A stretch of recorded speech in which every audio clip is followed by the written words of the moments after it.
50대 이후에 근육이 많이 빠졌다면 이것을 드시면 됩니다. 요새 들어 몸이 예전 같지 않다고 느끼시는 분들 계신가요? 만약 그런 분들이 계신다면 몸에 단백질이 부족한 것을 의심해 볼 수도 있습니다. 나이가 들면서 왜 단백질 섭취가 중요한지, 그리고 그에 따른 여러 가지 사실들을 알아보려고 하는데요. 나이 들수록 단백질이 더 중요하다는 말을 들어보신 분들도 많이 있을 거예요. 우리 몸의 필수 영양소라는 단백질, 이 단백질 섭취가 중요한 이유 5가지를 알려드릴게요. 첫 번째는 근감소증 예방입니다. 나이가 들면 근육량이 자연스럽게 줄어들게 되는데요. 이를 근감소증이라고 합니다. 근감소증은 근육이 빠르게 줄어드는 질환으로 단백질은 근육을 구성하는 주요 성분인데요. 단백질을 충분히 섭취하지 않으면 근육량이 급격히 줄어들게 되고, 이렇게 되면 근력도 같이 약화되며 근감소증을 유발할 수 있습니다. 단백질이 부족하게 되면 그 진행이 훨씬 더 빨라질 수 있는데요. 근육이 줄어들게 되면 일상생활을 하기 어려워지고, 이렇게 되면 근육이 더 감소하게 되는 악순환이 생길 수 있습니다. 단백질 섭취와 운동을 병행하는 게 가장 좋겠죠? 단백질이 중요한 이유 2번째는 면역력 증가입니다. 단백질과 면역력이 연관이 있다고 하시며 의아해 하시는 분들이 있으시죠? 단백질은 우리 몸속의 세포 그리고 장기뿐만 아니라 수많은 호르몬을 구성하는 중요 요소입니다. 또 단백질은 면역 시스템에서 중요한 역할을 하는 항체와 효소를 생성하는데 백혈구라고 많이 들어보셨죠? 이 백혈구는 감염을 인식하고 싸우는 주요 면역 세포인데요. 이 백혈구가 주로 단백질을 사용하여 병원균을 인식하고 항체를 만들어 병원균을 물리치는데 중요한 역할을 합니다. 또한 우리 몸의 중요한 면역 세포도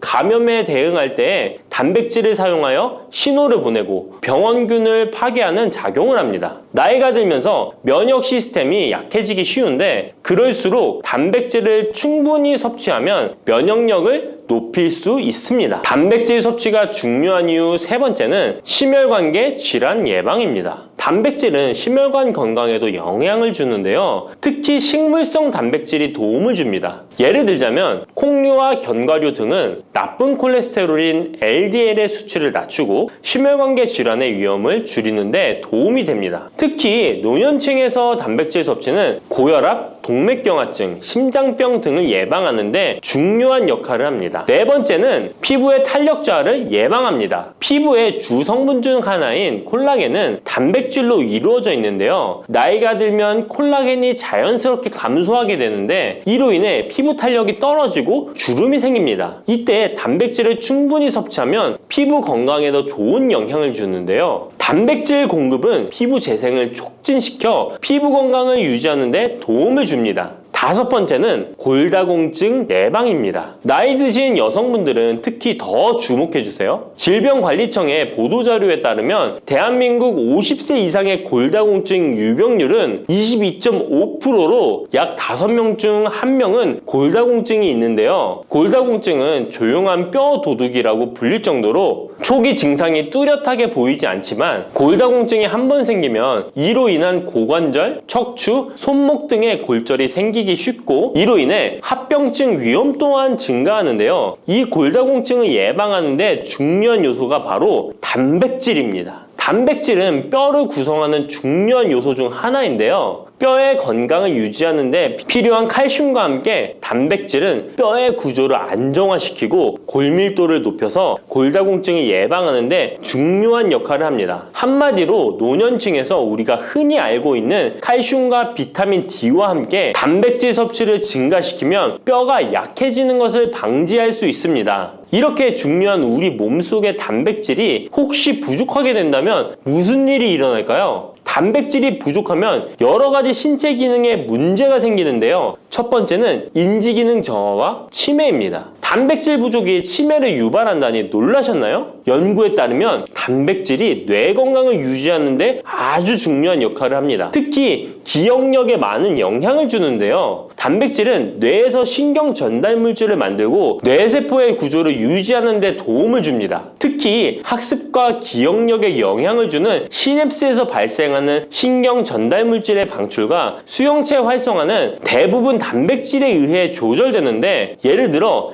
NMDA 수용체와 AMPA 수용체는 기억 형성에 중요한 역할을 하며 이것들은 모두 단백질로 구성되어 있습니다. 그래서 충분한 단백질을 공급받지 못하면 뇌 기능이 떨어지고 치매나 인지 기능 저하의 위험이 점점 커질 수 있는 가능성이 있다는 것이에요. 이러한 단백질 섭취가 우리 몸에 얼마나 중요한 영향을 끼치는지 다시 한번 아셨죠? 또 단백질이 부족하면 탈모도 일어날 수 있다는 거 아시나요? 혹시 머리카락이 점점 얇아지고 있는 거나 빠지고 있는 것 같다고 느끼시나요? 탈모도 단백질 부족과 관련이 있습니다. 우리 머리카락도 단백질인 케라틴으로 주로 이루어져 있기 때문에 단백질이 부족하면 머리카락이 자연스레 약해지고 그 증상이 점점 심해지면 탈모가 올 수 있습니다. 우리가 광고로 많이 접하는 탈모 영양제 같은 경우도 맥주 효모 성분과 머리카락을 이루고 있는 아미노산 단백질로 구성이 되어 있는 것을 보면 쉽게 이해가 가실 거예요. 그러니 건강한 모발을 생각한다면 단백질을 잊지 말고 섭취해야겠죠? 그런데 말입니다. 왜 노년층이 단백질을 더 많이 섭취해야 하는 걸까요? 젊은 사람들보다 더 중요한 이유가 있을까요? 그 이유는 노년층은 근육이 자연스럽게 감소하고 신진대사도 느려져서 기초대사량이 감소하기 때문에 체지방률이 증가할 수 있고 단백질의 체내 합성 능력 또한 떨어지게 되는데요. 그러면 근육량이 줄어들게 되고 그만큼 신체 활동도 힘들어지면서 일상생활에서 어려움을 겪을 수 있는 것입니다. 그래서 노년층일수록 단백질을 충분히 섭취해서 근육을 유지하는 게 매우 중요하답니다. 그런데 노년층은 소화 기능이 떨어지기 때문에 사실 고기나 생선 같은 동물성 단백질을 섭취하는 게 불편할 수 있고 또 나이가 드시면서 식사량이 감소하거나 식사 준비의 번거로움도 매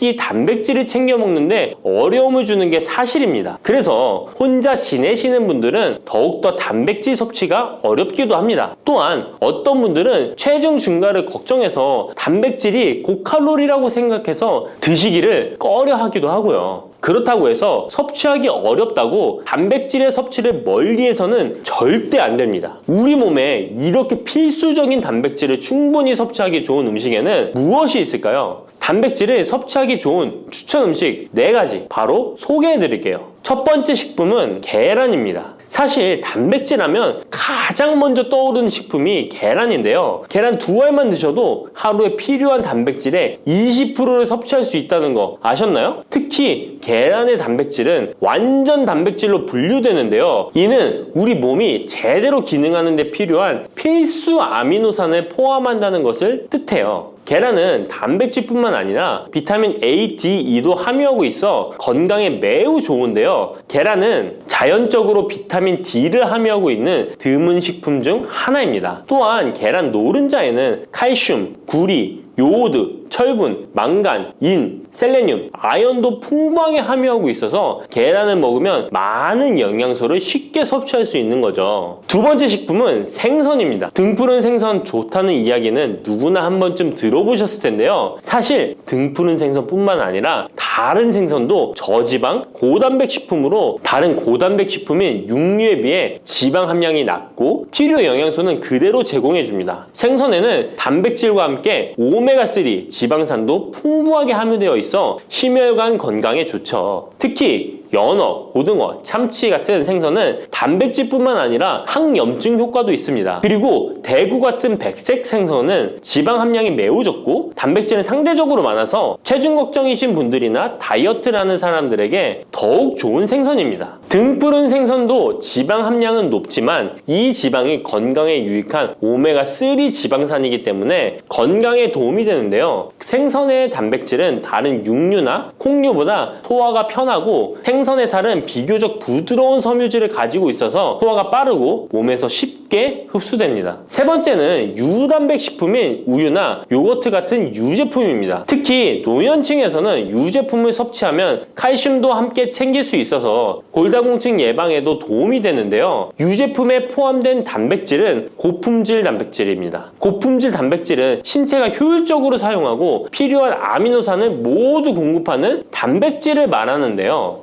유제품에 포함된 주요 단백질은 카제인과 웨이로 두 가지 모두 필수 아미노산을 풍부하게 포함하고 있습니다. 웨이 단백질은 소화가 쉽기 때문에 운동 직후 우유를 섭취하시면 근육에 아미노산을 빠르게 공급할 수 있고, 카제인은 천천히 흡수되어 장시간 동안 일정한 수준의 아미노산을 제공해 근육 손실을 방지하는 데 도움을 줍니다. 하지만 우유를 먹으면 속이 불편하신 분들도 계시죠? 많은 사람들이 유제품을 섭취할 때 소화 불편을 겪을 수 있는데, 특히 락토스 불내증, 즉 유당 불내증이 있는 경우입니다. 그러나 요즘에는 이런 분들을 위한 락토스를 제거한 락토프리 우유나 치즈, 요구르트 등은 락토스가 거의 없거나 적은 제품들이 많이 나와 있는데요. 락토스 불내증이 있는 사람도 이런 유제품은 문제없이 섭취할 수 있습니다. 소화가 어려우신 분들은 참고하셔야겠죠? 네 번째는 콩류입니다. 콩류 또한 식물성 단백질로 유명하죠. 콩류는 식물성 단백질을 제공하는 대표적인 식품인데요. 두부나 두유 같은 식품으로도 쉽게 섭취할 수 있고요. 콩류와 같은 식물성 단백질은 고기나 유제품과 같은 동물성 단백질에 비해 지방 함량이 낮고 콜레스테롤이 없는 특징을 가지고 있습니다. 특히 콩, 렌틸콩, 병아리콩, 검정콩 등 다양한 종류의 콩류는 필수 아미노산을 풍부하게 포함하고 있어 신체가 필요로 하는 단백질을 고루 제공하는데요. 특히 고기나 생선 같은 동물성 단백질이 소화가 어려우신 분들에게는 두부나 비지찌개 같은 소화가 잘 되면서도 단백질도 섭취할 수 있는 콩류가 좋은 단백질 식품입니다. 이렇게 몸에 필수적인 단백질, 음식만으로 충분히 섭취되면 좋겠지만 그게 어려운 경우도 있을 텐데요. 이때 단백질 보충제도 좋은 선택이 될 수 있습니다. 운동 후에 빠르게 단백질을 보충하고 싶을 때나 식사를 통해 충분한 단백질을 섭취하기 어려운 경우 보충제가 유용한데요. 마트에서 쉽게 찾을 수 있는 단백질 파우더나 고단백 프로틴바를 이용하면 간편하게 단백질을 보충할 수 있습니다. 하지만 이렇게 간편하게 섭취할 수 있는 제품들 몸에 좋다고 많이 섭취하면 좋을까요? 과량 섭취할 때도 큰 문제가 될 수 있습니다. 한 번에 과도한 단백질은 신장에 부담을 줄 수 있고 또 체내에서 불필요하게 지방으로 축적될 수 있습니다. 단백질의 하루 권장 섭취량은 성인 기준 몸무게 1kg당 약 1g인데요. 하루 권장 섭취량을 꼭 지키는 게 중요하죠. 한마디로 보충제는 식사로 부족한 부분을 보충하는 역할만 하도록 하고 식사로 골고루 단백질을 섭취하는 게 가장 이상적입니다. 마지막으로 단백질 섭취 시 간단한 팁을 알려드리겠습니다. 매 끼니마다 조금씩 단백질을 나눠서 섭취하는 게 단백질 흡수에는 효과적인 거 아셨나요? 단백질은 탄수화물과 지방과 다르게 잉여 단백질이 몸에 저장되지 않는데요. 그 때문에 한 번에 과량으로 섭취하면 소화가 어려워지거나 신장에 부담만 줄 수 있고, 단백질은 필요 이상의 단백질은 배출되기 때문에 번거롭더라도 매일 조금씩 몇 끼마다 꾸준히 섭취하는 게 중요합니다. 고기 좋아하시는 분, 채소를 더 선호하시는 분, 이제는 다 같은 단백질이라고 생각하지 마시고 동물성 단백질과 식물성 단백질을 골고루 섭취해야 하는데, 동물성 단백질은 식물성 단백질에는 부족한 아미노산이 풍부하고 식물성 단백질은 동물성 단백질에 비해 지방이 적고 섬유질도 같이 섭취할 수 있습니다. 우리가 평상시에 먹는 한식은 사실 단백질 섭취에 아주 좋은데요. 식탁에 단백질이 풍부한 계란, 생선, 두부, 콩들을 반찬으로 두어 개만 먹어도 쉽게 몇 끼마다 몸에 필요한 단백질을 섭취할 수 있습니다. 이제부터 잊지 마시고 단백질이 풍부한 반찬 꼭 드셔주세요.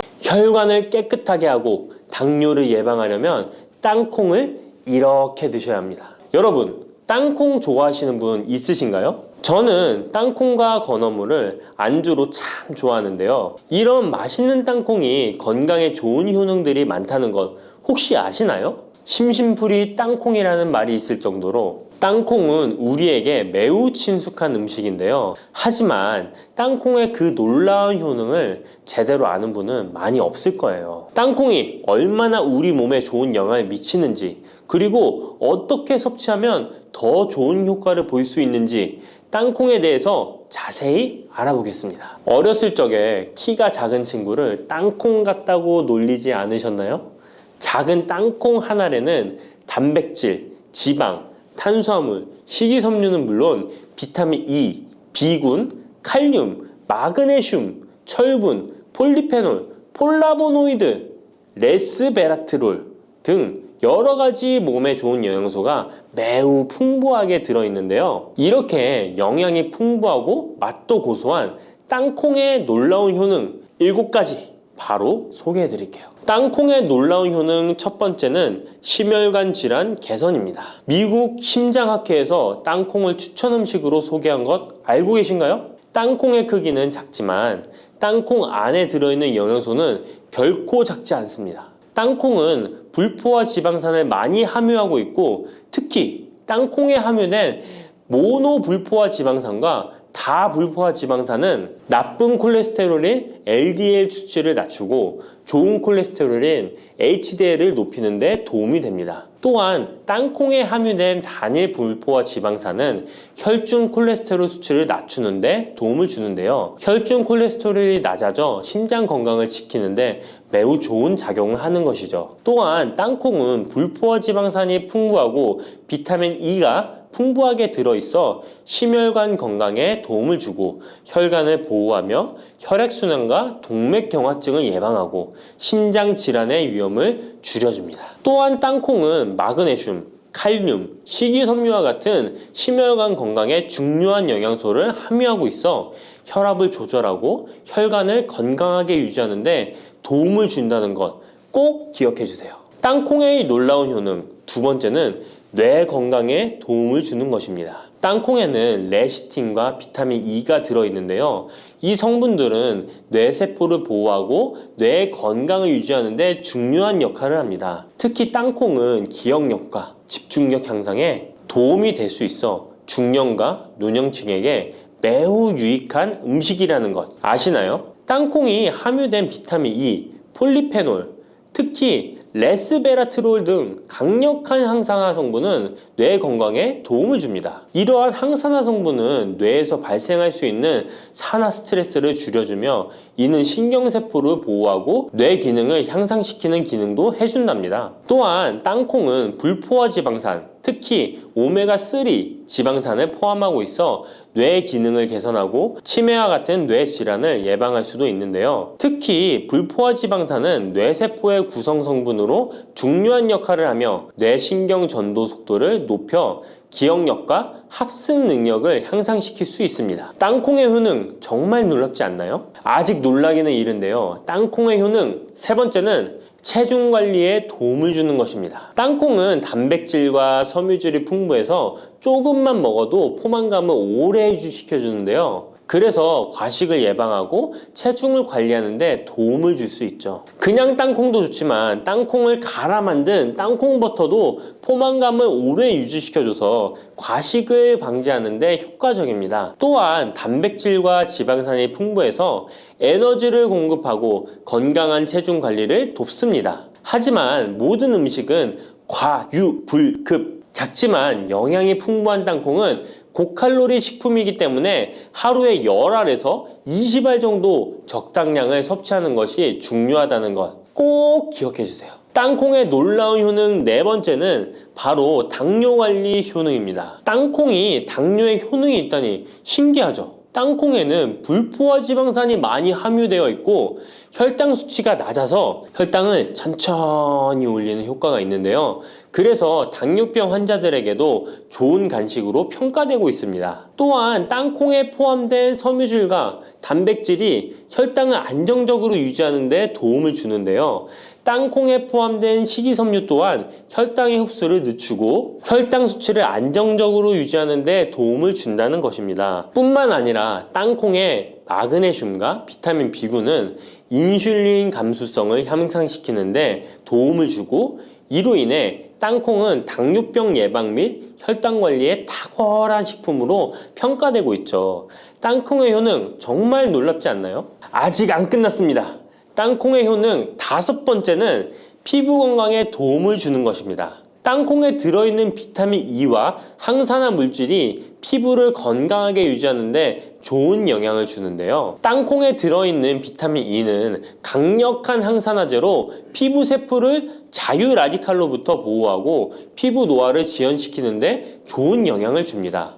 이 성분은 피부의 탄력을 유지하고 주름을 예방하는 데 효과적이며 피부 노화를 방지하고 염증을 줄이며 피부를 매끄럽고 촉촉하게 만들어줍니다. 그래서 땅콩은 아름다운 피부를 위한 좋은 식품이죠. 그리고 땅콩에 포함된 불포화 지방산, 특히 올레산과 리놀렌산은 피부의 수분 유지를 도와 피부가 건조해지지 않도록 하며 염증을 줄여 피부 트러블을 완화하는 데 도움을 줄 수 있습니다. 뿐만 아니라 땅콩에는 아연이 포함되어 있어 피부 회복에 중요한 역할을 합니다. 땅콩에 함유되어 있는 아연은 상처 치유를 돕고 여드름과 같은 피부 문제를 개선하는 데 놀라운 효능도 있습니다. 땅콩의 효능 6번째는 소화 건강에 도움을 주는 것입니다. 땅콩에는 식이섬유가 풍부해 소화 시스템에 좋은 영향을 주는데요. 식이섬유는 장의 움직임을 촉진시켜 변비를 예방하고 장내 유익한 미생물의 활동을 도와줘서 장 건강에 매우 좋은 환경을 만들어줍니다. 또한 땅콩에 포함된 불용성 섬유는 특히 장을 자극해 배변을 원활하게 하고 장의 건강을 유지하는 데 중요한 역할을 하는데요. 이 섬유는 장에서 물을 흡수하여 변을 부드럽게 만들어줍니다. 땅콩의 놀라운 효능 7번째는 좋은 단백질과 건강한 지방 섭취에 좋은 공급원입니다. 땅콩은 고기나 다른 동물성 단백질에 비해 지방이 적고 채식주의자나 비건이 단백질을 섭취할 때 아주 유용한 대체 식품이 될 수 있는데요. 100g의 땅콩은 약 25에서 30g의 단백질을 함유하고 있다는 것 아시나요? 우리가 흔히 좋은 단백질 공급 식품이라고 생각하는 닭가슴살의 단백질 함량이 100g당 30에서 35g이라는 걸 생각해보면 단백질 함량은 닭가슴살에 비해 살짝 낮지만 대신 건강한 불포화 지방산과 다른 다양한 영양소도 다량 함유되어 있어 단백질을 섭취하기에 충분히 좋은 식품이랍니다. 이렇게 건강에 놀라운 효능이 있는 땅콩, 아무렇게나 드시면 땅콩의 효능을 100% 섭취할 수 없다는 것 아시나요? 보통 땅콩을 어떻게 조리해서 드시나요? 구워서? 볶아서? 삶아서? 모두들 좋아하는 방법이 다르실 텐데요.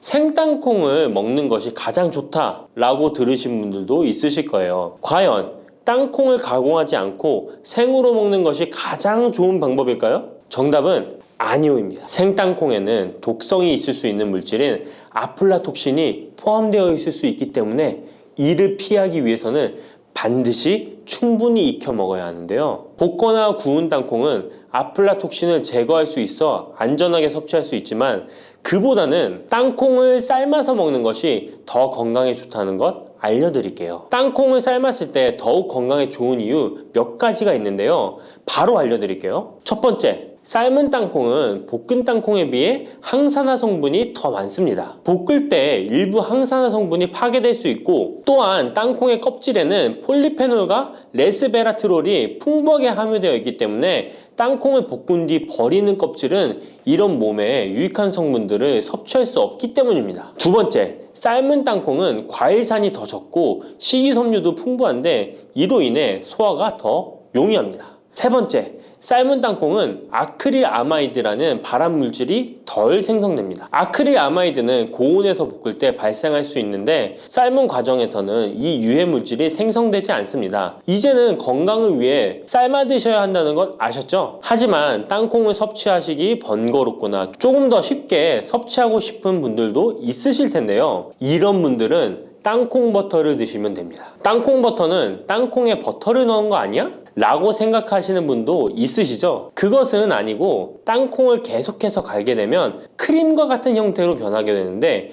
이게 마치 버터처럼 부드러워 땅콩 버터라고 부르는 것입니다. 땅콩 버터는 땅콩의 영양소를 그대로 담고 있어 섭취할 때 매우 편리한데요. 다만 가공된 버터에는 설탕이나 염분이 추가될 수 있기 때문에 첨가물이 없는 순수한 땅콩 버터를 선택하는 게 좋겠죠? 땅콩 버터는 샐러드 드레싱에 넣거나 통밀빵에 발라 먹으면 더욱 맛있고 건강하게 섭취할 수 있습니다. 맛도 좋고 건강에도 좋은 땅콩, 이렇게 좋은 땅콩도 섭취하실 때 몇 가지 주의할 점이 있다는 것 알고 계신가요? 땅콩을 섭취할 때 주의할 점들 알려드릴게요. 땅콩 섭취 시 유의할 점 첫 번째는 알레르기입니다. 땅콩 알레르기 있는 분은 절대 땅콩을 드시면 안 되는데요. 땅콩은 알레르기를 일으킬 수 있는 대표적인 식품이기 때문에 본인이 알레르기가 있는 걸 인지하시는 분이라면 절대 피하셔야 합니다. 땅콩 알레르기는 가벼우면 목, 혀의 가려움이나 발진 등이 일어날 수 있는데요. 만약 알레르기 증상의 정도가 심하다면 호흡곤란, 혈압저하, 아나필락시스 등 매우 심각한 반응을 일으킬 수 있으므로 알레르기 반응이 있다면 즉시 땅콩 섭취를 중단하시고 의사와 상담받는 것이 필요합니다. 또한 땅콩이 들어간 음식이 아니어도 전에 같은 조리기구를 사용해서 만든 요리도 땅콩의 성분이 남아있을 수 있어 알레르기가 있는 사람에게는 위험할 수가 있는데요. 알레르기가 있는 분은 꼭 땅콩이 들어갈 수 없는 환경에서 조리가 된 건지 확인하는 게 중요합니다. 땅콩을 섭취할 때 유의사항 두 번째는 과다 섭취입니다. 고소한 땅콩은 손으로 집어먹기도 쉬워서 한 번 먹기 시작하면 하나, 둘 계속 입으로 들어가게 되는데요. 하지만 이렇게 계속 먹다간 아무도 모르는 사이에 체중이 증가할 수 있습니다. 땅콩은 고칼로리 식품이기 때문인데요. 하루 권장 섭취량은 약 10알에서 20알 정도 넘기지 않도록 주의하시고 적당량을 섭취하는 것이 중요합니다. 세 번째, 땅콩 섭취 시 주의할 점은 염분과 설탕이 추가된 가공식품을 피하는 것입니다. 땅콩이 몸에 좋다고 해서 시중에 판매되는 땅콩 버터나 땅콩 과자까지 좋은 것은 아닌데요. 땅콩의 겉면 위에 염분이나 설탕이 많이 포함된 제품들이 있습니다. 이러한 제품을 자주 섭취하면 혈압 상승이나 당뇨 유발 등의 문제가 발생할 수 있으므로 첨가물이 적은 제품을 선택하는 것이 좋습니다. 또한 땅콩 버터를 섭취할 때도 뒤에 성분표를 꼭 확인하셔야 하는데요. 맛으로 먹는 거라면 상관없지만 건강을 위해서 땅콩 버터를 섭취하시는 것이라면 100% 땅콩으로만 만들어진 제품인지 살펴보시고 구매해야 합니다. 땅콩 섭취 시 유의할 점 네 번째는 보관이 잘 된 땅콩을 섭취해야 하는 것입니다. 땅콩이 건조된 식품이라고 생각해서 실온에 대충 보관해 놓진 않으셨나요? 땅콩은 고지방 식품으로 지방산이 많이 포함되어 있기 때문에 산패가 될 수 있는데요.